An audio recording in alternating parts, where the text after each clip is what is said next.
No.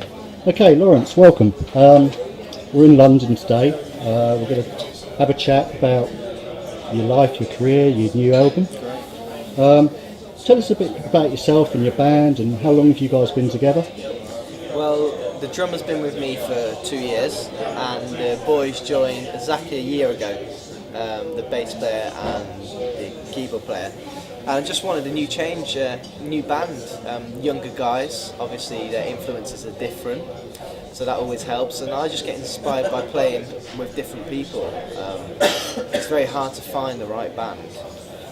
You have your own ideas of how you want to sound and Yeah. what you want to play, and it's finding that perfect match to complement your style. Definitely. And that's always going to be the most difficult thing. What was interesting was it was like last year was 2017, so they got a new record label, a new band, a new album, a new image. It was cool, new songs. So how old were you when you first started playing guitar, and what drew you to the blues? I was 8 years old and I played the classical guitar. I studied all my grades through that. And then when I was about 13, I moved on to the blues. I wanted to rebel a little bit. I didn't want to read music anymore in front of a sheet and just do that. I wanted to play whatever came to my mind and whatever I was feeling like.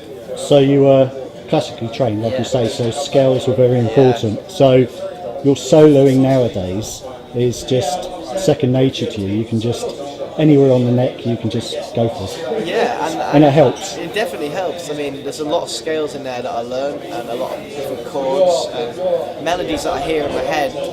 It's, if I would have learnt the blues first, I think I would have stuck to just what Stevie Ray Vaughan did or B.B. King. But I like to hear things more melodic, and classical is quite dynamic as well. So you can bring those influences into your playing, and like you say, put your own stamp on the blues, so to speak. I'm big about putting my own stamp on it. Back in the day when I first picked up the electric guitar, I tried to copy people like Hendrix, but obviously it's impossible to copy anyway, and Stevie Ray Vaughan, and I could never get the solos to sound like them. So then I was like, right, I'm going to learn it as best as I can and then do my thing. So, with the influences from the past, who would have, when you were growing up, 8 years old, classical guitar, you want to rebel, who did you look to? You said Hendrix, and who else would have been? Clapton and Gary Moore. So just basically the front men, lead guitar players, but just the songwriters and the singers and the people who were showmen. They had all of that. And I think that's the thing, especially when you're young, you're drawn to the guy on the stage who everybody's staring at, who's making these amazing sounds on this guitar and this piece of wood that, there was only so many notes and chords that a guitar can do, but these people are making it sound like nobody else. Yeah, exactly. And you want people, like you say, you put your own stamp on a sound. You want people to sound like Laurence Jones, rather than Laurence Jones to sound like Joe Bonamassa, Eric Clapton, or anybody else. There can only be one of them. So be yourself. Don't be a copy. Exactly. No, that's really cool. Now, how many, including this latest album, how many have you actually released? 5. Which is a lot because you're mid-20s, 25? Yeah, 25, so it is a lot of albums to get out there. So I like to change the direction I go in each album, so my fans don't get bored and I don't get bored, and I'm always inspired by different music anyway. So how do you see that you've grown as an artist over the 5 albums up to the present album that's going to be released March the 9th, I believe? How has your sound to you improved, or to you grown as a sound compared to when you started? Well, the main thing is the songwriting. Comes from experience and age, and having people involved as songwriters, and just the songs can carry so much. It can make the guitar sound more mature. It can make the instruments sound different. And people always, doesn't matter what they say, they always do look at a lyric booklet. Always, and they always want to know what line of the song means, what it says, and it's so like you say, if you're a good songwriter and you've got great lyrics, it tells a story. People can relate more to when they listen to the actual music. Because this latest album, you recorded it in Florida? Is that correct? Yeah. With Gregory. Miami. How was that whole experience with that guy. It's, It was amazing because Gregory Elias owns the record label and he produced the album, and he's got a big influence in the music industry. He brought the Rolling Stones to Cuba to play a free concert for the people. Paid for with his own money, which was, he just wants people to do that, and he's got this real sort of interest of bringing British music to the Americans and to the masses. More like a passion for him. Yeah, it's a passion and it's a love, and when you combine them two together, it creates a great force. So how did you two get together in the first place? Because that must have been quite a interesting conversation. It was very interesting. I mean, the story is amazing how it happened.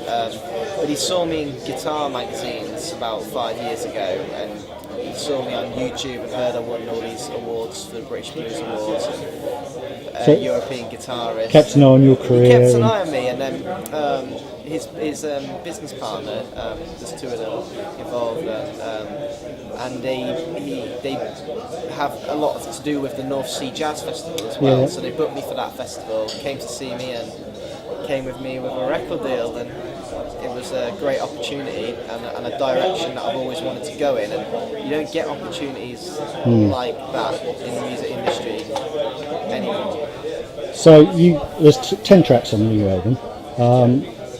Was it easy to pick those 10 tracks, or did you have to leave some by the wayside? It was really hard. I wrote about 25 songs for this album, and we picked the ones that sort of flowed into each other. As if you were playing a set on stage, so it runs, And also a bit like a theme.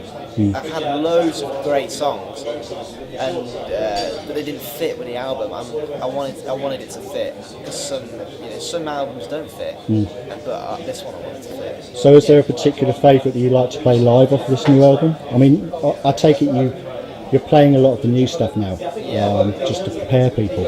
And is there a particular favourite? I like playing "Gone Away."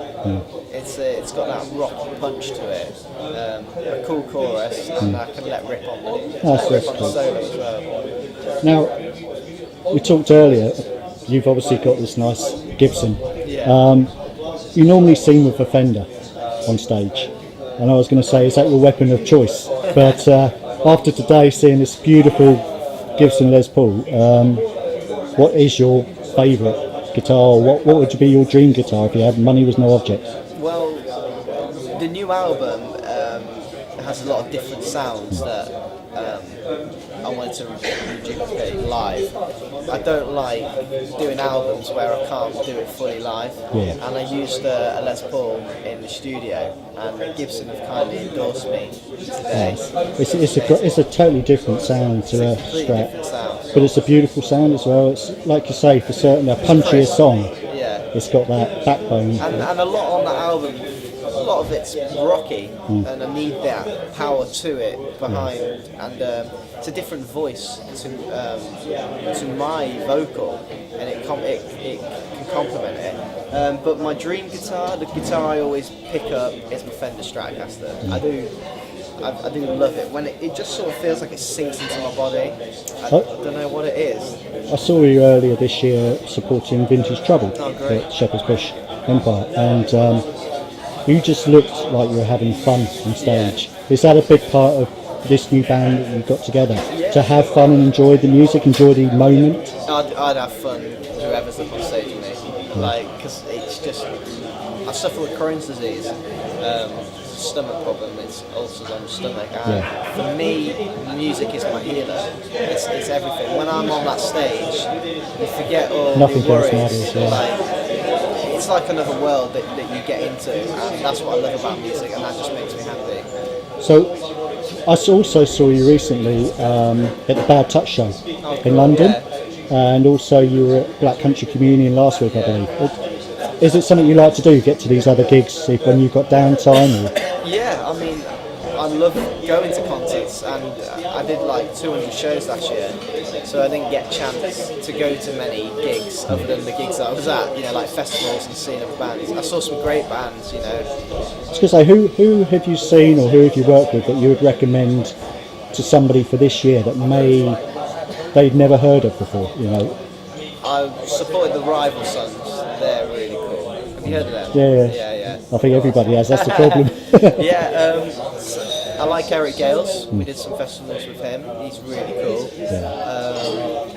Kenny Wayne Shepherd went on tour with him. Yeah. He's great. So you've had some fantastic slots with some great artists. I mean, you've got your headline tour coming up. Starts in March, I believe, start in March. But you're doing a one-off show at the Borderline in London. Yeah, we're doing that the 23rd of January. So that's coming up in a couple of weeks. Is that just a one-off show, just to get back into it? It's a one-off show, yeah, and to get back in the swing of things. So I don't want to leave it too long to tour. We're touring in May. Yeah. And Planet Rock are presenting the tour, which is a great rock station, and I've always support real music, you know. They seem to have very good promotion for their events and a very good uptake of tickets and people. They seem to be able to draw a crowd. Yeah. And as an artist, it's always great to have. I mean, you would probably play in front of 2 people the same as you would play in front of 20,000 people. Yeah. But it's nice as an artist to have that support. It's great to have support from a real radio station. You turn on the radio now, it's a lot of crap. Yeah. And I'll say that on camera. It's true. But with this album, I wanted to sort of blend a mixture of songs that get on radio, but with real live instruments and real guitar music. I think that's the thing. I mean, like for me personally, if it's live music, I'll watch it. Yeah. It can be classical. I can go and watch opera or anything, as long as it's live, as long as the people are playing real instruments or feeling. Exactly, and it's just fantastic. So, well, thank you for talking to us today. Thanks. Best of luck for your upcoming tour, and everybody should go and check you out for certain. And the Truth is out on March the 9th. Yeah. So thank you. Thank you very much.